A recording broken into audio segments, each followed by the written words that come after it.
তো বন্ধুরা, আজকে সকালের ঘটনাটা, আজকে অল্প আগে অ্যাক্সিডেন্টটা হয়েছে, কিন্তু এটা অ্যাক্সিডেন্টটা হয়েছে আপনার কলিয়াবুমরা ব্রিজটা পার হয়ে আসার পথে। নগাঁও থেকে আসছিল এই গাড়িটা, নগাঁও থেকে আসার পরে গাড়িটা অ্যাক্সিডেন্ট হয়েছে আপনার কসারিপাম এরিয়াতে।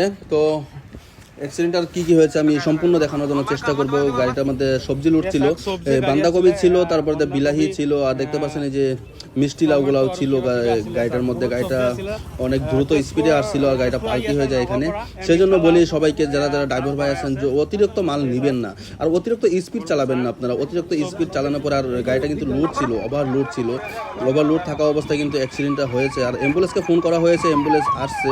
তো দেখতে পাচ্ছেন এই যে আমার চোখের সম্মুখে অ্যাম্বুলেন্সটা এসে দাঁড়ালো। তো অ্যাম্বুলেন্সটা থেকে নিয়ে যাওয়া হবে, এখানে নিয়ে যাওয়া হবে হাসপাতালে।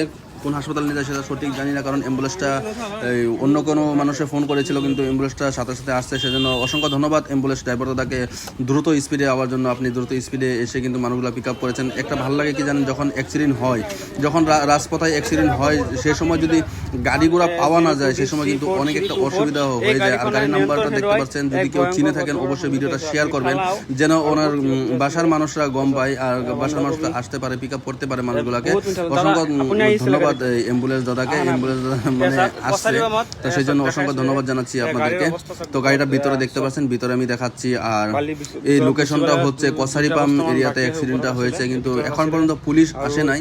অ্যাক্সিডেন্টটা হয়েছে অনেক দেরি হয়ে গেছে, কিন্তু এখন পর্যন্ত পুলিশ আসে নাই, কিন্তু মনে হয় পুলিশ আসবে, পুলিশকে খবর দেওয়া হয়েছে। আর এই ভিডিওটা যদি ভালো লাগে অবশ্যই ভিডিওটা একটা শেয়ার করবেন। আর এরকম নিয়মিত ভিডিও পেতে হলে আমার এই পেজটা ফলো করে সাথে থাকবেন। আর আশা করি সবাই সাথে থাকবেন, সেই জন্য দোয়া রইল সবার জন্য। ভাই সবাই আমার জন্য অল্প দোয়া করবেন, কারণ রাস্তাঘাটের কথা দেখেন, অল্প সাবধানে চলাফেরা করবেন। কোন সময় কার কি সময় ঘটে যায় কিন্তু কেউ তো বলতে পারে না ভাই।